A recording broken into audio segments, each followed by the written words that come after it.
Vous avez envie d'accomplir le pèlerinage, c'est une excellente chose. D'ailleurs, c'est tout ce que je vous souhaite à toutes et à tous, de pouvoir accomplir le Hajj et la Umrah. Savez-vous qu'en accomplissant notamment la Umrah, vous allez pouvoir tirer énormément d'enseignements. Dans cette vidéo, je vous propose d'en découvrir 9. Et pendant le générique, je vous propose de vous associer avec moi dans la diffusion de la bonne parole en vous abonnant à cette chaîne. À vous de jouer.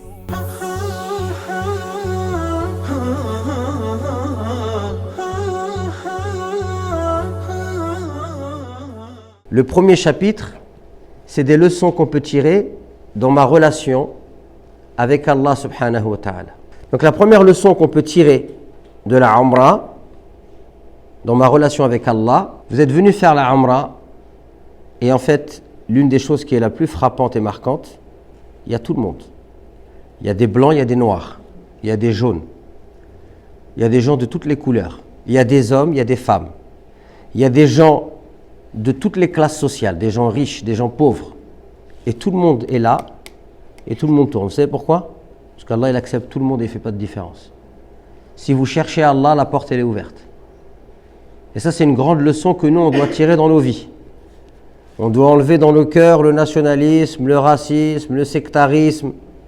D'accord? Que parfois, on met même dans notre religion. Toi, t'es quoi? T'es malikite? Ah, moi, je suis hanbalite. Ah, toi, t'es ceci? Ah, moi, toi, t'es salafi? Moi, je suis ash'ari. Toi, t'es ceci? Moi, je suis cela.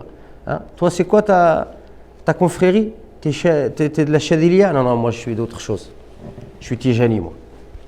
Vous voyez ce que je veux dire? Les êtres humains, la religion d'Allah, ils en ont fait des groupes, des sectes, des idéologies, etc. Il suffit de venir visiter la maison d'Allah pour voir que tout ça, ça n'existe plus en fait. Ça existe dans la tête des gens, ça existe chez les musulmans, mais ça n'existe pas dans l'islam. Il faut absolument enlever ces carcans et ces barrières qu'on a dans la tête. D'accord? La deuxième chose, également, c'est que vous pouvez voir que Allah subhanahu wa ta'ala, sa religion, il la veut accessible et facile pour tout le monde. Regardez, on était là, il y a des gens là qui tournent avec nous, ils ne parlent pas l'arabe. D'accord? Il y a des gens qui ne savent pas lire, ils ne sont pas lettrés et pourtant ils sont là. Ils ont dépensé de l'argent. Et peut-être que l'effort dans certaines contrées, d'où ils sont venus, l'effort que cela leur a demandé pour venir, il est peut-être beaucoup plus grand que le nôtre. Ça leur a demandé un effort plus grand que le nôtre et le confort dans lequel ils sont, il est loin d'être le confort dans lequel nous on est. Et pourtant ils sont là. D'accord? Et Allah il les a acceptés et il leur a ouvert ses portes et ils sont avec nous, ils tournent. Ils font le tawaf. Pourquoi? Parce que Allah subhanahu wa ta'ala, sa religion, il veut qu'elle soit accessible à tout le monde. Donc ça veut dire que dans ma relation avec Allah, moi aussi, il faut que je sois une source facilitatrice pour la religion. Je rends la religion facile pour les gens et pas le contraire. Pas quelqu'un qui rend la religion difficile aux gens. D'accord? Qui leur ferme les portes, qui leur complexifie les choses, qui les amène toujours. Je parle de choses, je ne sais même pas. Ah, t'as prié, t'as pas de chaussettes. Ah, ça, c'est les discussions entre les sœurs. Ta prière, elle n'est pas acceptée. A'oudou billah. T'as étudié le fiqh pour parler toi maintenant. D'accord? Et vous pouvez voir que les musulmans, regardez, les musulmans, ils sont là. C'est des gens, c'est des monsieur et madame tout le monde, les musulmans. Chacun, il vient avec la culture de son pays. Il n'y a pas un musulman, un prototype de musulman qui appartiendra à une caste. Regardez, les musulmans, c'est monsieur et madame tout le monde. Parce que cette religion-là, la religion d'Allah, elle respecte l'être humain. Et la troisième leçon qu'on peut tirer dans la relation avec Allah, c'est qu'en fait, et c'est sur ça que j'aimerais que vous focalisez votre attention, c'est qu'en fait, Allah subhanahu wa ta'ala, c'est très simple. Plus vous allez faire d'efforts pour lui, plus il va vous élever, c'est pas autre chose. Plus vous allez le chercher sincèrement, plus vous allez faire des efforts pour vous rapprocher de lui, plus vous allez vous investir, plus il va être présent dans votre cœur, plus vous allez faire l'effort pour qu'il soit présent dans votre cœur, et plus Allah il va vous prendre, il va vous élever. C'est pas autre chose en fait. Et donc, s'élever, c'est accessible à tout le monde. Dans la religion musulmane, il n'y a pas les hommes de religion et le reste. Dans la religion chrétienne, par exemple, si quelqu'un il veut se repentir, il faut qu'il passe par un prêtre. Nous, en islam, ça n'existe pas, ça. Moi, vis-à-vis de vous, vis-à-vis d'Allah, on est les mêmes personnes. Je n'ai pas un statut particulier. Je fais des péchés, je dois me repentir. Vous faites des péchés, vous devez vous repentir. Vous faites des bonnes actions, vous êtes récompensés. je fais des bonnes actions, je suis récompensé. Peut-être que moi, ma situation, elle est plus dangereuse que la vôtre, parce que je suis exposé. Et vous me posez des questions, je réponds. Si je vous réponds mal, c'est chaud pour moi. Moi, si vous me posez une question, je réponds mal, vous risquez rien. Donc, à la rigueur, tiens, d'ailleurs, je vais m'asseoir, quelqu'un veut prendre ma place, du coup. Vous voyez ce que je veux dire? Donc ça, c'est les 3 premières leçons. Ensuite, il y a un deuxième chapitre, c'est des leçons qu'on peut tirer dans la relation vis-à-vis de nous-mêmes. Parce que chaque être humain, il a une relation avec lui-même. D'accord? Alors, la première chose, c'est que, regardez, vous avez fait la Umrah, et il y a l'après-Umrah. Quand vous étiez à Médine, il y avait la Umrah qui vous titillait dans la tête, vous étiez un peu sous pression, etc. Vous avez pris le car, vous avez fait la Umrah, vous étiez sérieux, vous étiez appliqué, vous êtes investi. Et en fait, si vous voulez vous rapprocher d'Allah, en fait, les efforts, ils doivent être constants. Si vous agissez par à-coup, de temps en temps, vous faites quelque chose, puis après, vous laissez tomber, ça ne fonctionne pas comme ça. Ça ne veut pas dire que vous ne devez pas vivre. Bien sûr qu'il faut vivre. D'ailleurs, on le verra dans un chapitre à la fin. Mais ça veut dire que mieux vaut des efforts. Vous connaissez l'effet cumulé? Tu fais un peu, ouais, mais un peu. Au bout d'un moment, ça commence à faire beaucoup. Et d'ailleurs, le prophète, c'est ce qu'il dit. Il dit « Khayrul a'mal adwamuha wa in qal ». Les meilleurs des actes, c'est ceux que vous faites le plus régulièrement, même s'ils sont peu nombreux. Donc ça, c'est extrêmement important. Il faut maintenir des efforts, mais en fait, il faut être régulier. Et les petits efforts que vous faites régulièrement, je ne sais pas, par exemple, après chaque prière, vous prenez le temps de faire votre adhkar, vous lisez une page de Coran par jour, 5 minutes en vous isolant et en méditant, ça c'est mieux que tout ce que vous faites comme ça de manière... Donc quand vous allez rentrer chez vous, essayez de focaliser sur des actes. Par exemple, vous dites, voilà, je vais jeûner tous les lundis.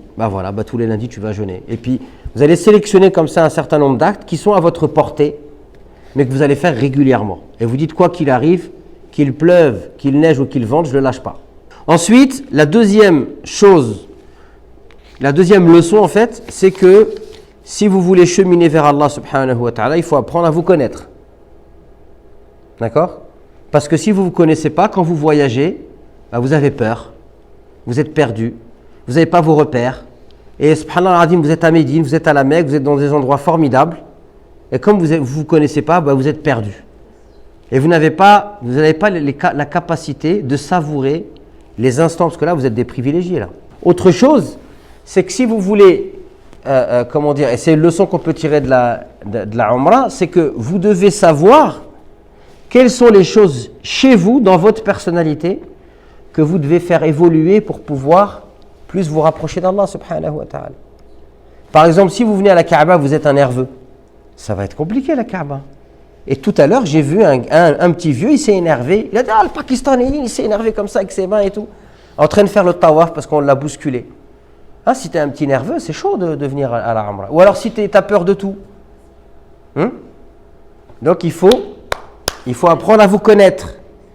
Et identifier. Tous on est comme ça. On a tous chez nous quelque chose.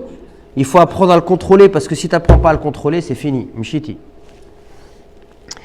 Alors ensuite, troisième chose.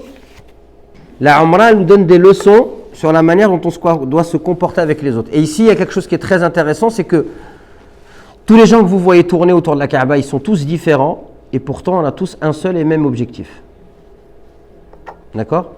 Donc, soit tu focalises sur leurs différences, et tu dis, tiens, lui il est comme ça, eux ils font comme ça, pourquoi ils sont comme ça, eux ils ceci, eux cela, eux ils mangent par terre, eux leurs femmes sont dénudées, eux leurs femmes sont très couvertes, eux ils font ceci, eux, et c'est fini, d'accord? Ou alors tu fais autre chose. Tu te dis, subhanallah al-azim, tous ces gens qui sont aussi, qui peuvent me paraître aussi étranges les uns que les autres, en vérité, ils sont comme moi, ils visent le même objectif. Et à ce moment-là, je peux regarder comment eux ils s'y prennent. Et peut-être enrichir moi ma manière de m'y prendre pour aller vers Allah subhanahu wa ta'ala. Et il y en a beaucoup qui m'ont posé ce genre de questions. Ils m'ont dit, ouais, il y en a quand ils passent devant la pierre noire, ils sont comme ça, ils deviennent fous, ils veulent toucher. D'accord? Et c'est vrai qu'on peut porter un jugement. On peut dire, tiens, ils sont bizarres eux. D'accord? Mais en fait, c'est très facile de juger les gens, mais vous n'en savez rien en fait quand vous jugez. Si vous étiez né dans leur pays, avec leur culture, peut-être que vous aussi, vous ressentiriez ce besoin de toucher, d'être tactile. Parce qu'en fait, c'est lié parfois à la culture. Et dans des pays, ils sont très tactiles. Parce que c'est comme ça, ils ont grandi comme ça. D'accord? Donc tu peux considérer et de vouloir mettre des normes partout, dire c'est islamique, c'est pas islamique, mais c'est faux. Le prophète, c'est vrai que l'islam nous fixe un cadre, mais dans ce cadre, il y a plusieurs manières on va dire, d'évoluer. Et vous allez voir qu'il y a des gens, moi j'ai vu tout à l'heure, quand j'ai prié au Dohar avec les frères, on était à côté il y avait Nathan avec moi notamment, on était à côté de Maqam Ibrahim, et j'ai vu une dame, elle est arrivée, elle a traversé, elle voulait juste mettre son visage contre Maqam Ibrahim. Elle a mis son visage contre Maqam Ibrahim, elle a regardé, elle est partie, elle était contente, elle avait le sourire. Pourquoi vous voulez juger ça?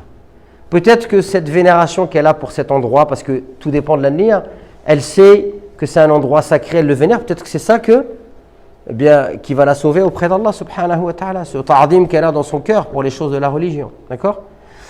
Donc ça c'est très important. Les gens ils sont différents, mais n'oubliez pas si on n'a pas le même objectif parce que ce n'est pas des non-musulmans, alors on a le même créateur. D'accord? Donc soit la différence des gens, j'en fais un problème, ou soit j'en fais un atout. J'en fais un atout dans le sens que je l'observe et en l'observant, je peux découvrir des choses, il peut m'élargir ma manière de penser et de voir les choses. D'accord? Et comme je vous l'ai dit, essayez de comprendre plutôt que juger. Il y a une histoire qu'on raconte. On dit qu'il y avait à la porte d'un village, il y a un sage qui est assis. Et puis à côté, il y a des gens qui bricolent. Et puis là, il y a un jeune voyageur qui arrive. Il voit le sage, il lui dit « Je suis voyageur et je compte m'installer chez vous là. Comment ils sont les gens chez vous ?» Et le sage, il lui dit « D'où tu viens toi? Ils sont comment les gens ?» Et le jeune, il dit « Chez moi? Oh là là, les gens, c'est tous des voleurs, des arnaqueurs, il n'y a rien à en tirer. » Il lui dit « Écoute mon chéri, là où tu vas aller, c'est exactement la même chose d'où tu viens. » Et puis après, peu de temps après, il y a un deuxième jeune qui arrive. Donc il y a toujours le sage avec les gens qui bricolent. Vous imaginez un souk là, ou truc là, comme au bled là. Et le deuxième jeune, il va voir le sage, il lui dit ils sont quand je compte m'installer chez vous là, je cherche du travail, comment ils sont les gens chez vous? Il lui dit toi d'où tu viens, ils sont comment les gens? Il lui dit là d'où je viens, les gens ils sont super. Ils sont gentils, serviables, solidaires. Il dit là où tu vas aller, c'est exactement la même chose.